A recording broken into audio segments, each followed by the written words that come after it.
家好，我是邱平，我现在在云贵交界处，现在所站的地方是贵州六盘水。前几天我们去看了一个云贵交界处的圣经观，那里体现了云贵之间的差别。那今天来看的又是一个举世闻名的建筑，体现了中国的基建，就是我身后的这座大桥，被称为世界上离地面最高的大桥——北盘江大桥。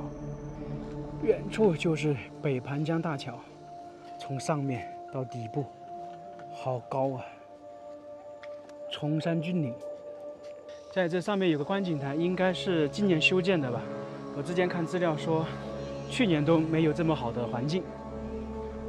来游玩的人特别多啊，若隐若现的北盘江大桥。我们现在是在贵州境内，不知道对面云南境内有没有观景台？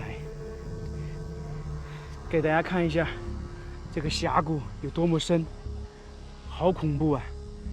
对面就是宣威，在云贵川，这些房屋啊都是建在山上面。我是昨天晚上到这里的，晚上灯开啊，这边的山上全是房屋，这里、上面、旁边一路都是啊，这个就是山区的特色。我们国家被称为基建狂魔，特别是建桥技术相当的发达。有这样一种说法：世界路桥看中国，中国路桥看贵州。在世界排名前100的世界高桥中，有83座在中国，而在前20的桥梁中，又有14座在贵州。为什么会这样的情况呢？因为贵州的山特别多，又是没有平原的省份，所以呢，它地理环境造就了要建设很多桥梁，包括隧道也是一样的。你像我们前方看的那座桥，被称为世界上第1高桥——北盘江大桥。大家猜一猜高度有多少？大概是565米，差不多是200层楼高。我们说几十层的楼已经相当于是摩天大楼，200层。大家能够想象一下，有多高？你一天爬一层，可能要200多天，并且呢，这座大桥呢，相当于是在云雾当中。我们现在可以看到这个山谷有很多云雾，那它随时会变化的，因为由于气压的作用。我刚才在这里站了半个小时，一下这个桥能看得到，一下又看不到了。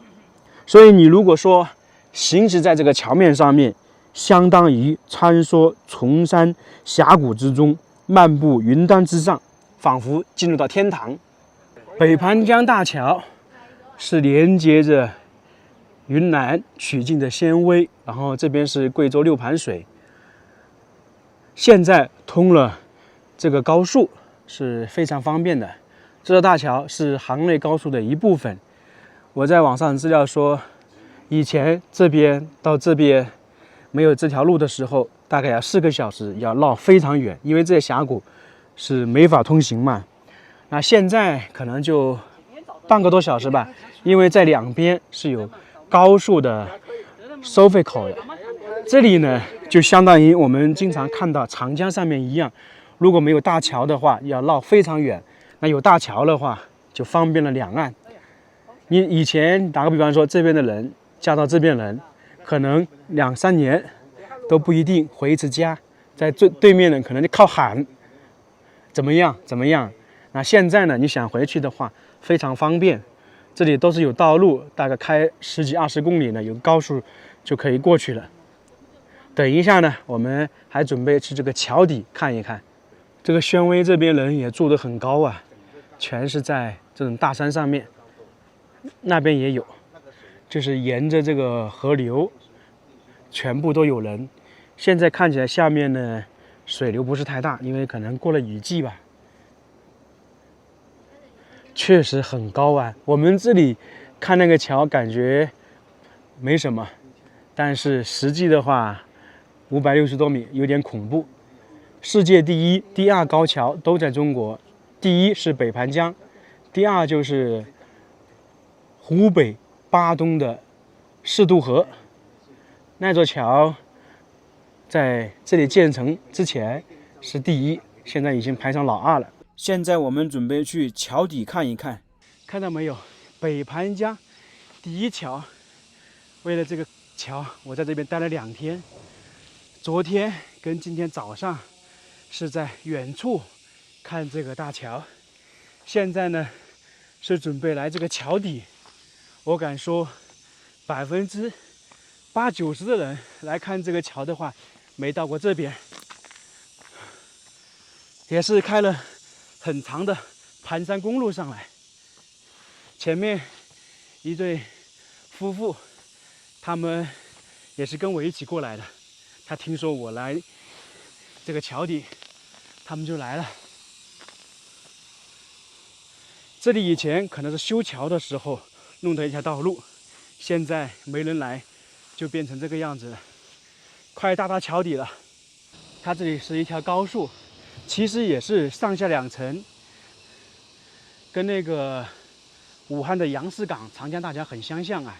以前下面是有人行道，就是说可以从贵州走到云南曲靖纖维的，但是后面可能由于安全的因素就关闭了，不让走。等一下我们在旁边看一下，这个桥真的太高了。而我们呢，刚才是在那个位置，那里是北盘江观景台，这里是北盘江大桥桥底，两个是不一样的位置。可能很多人不会来这里，我是从那个上面绕到谷底，然后又通过这些盘山公路走上来。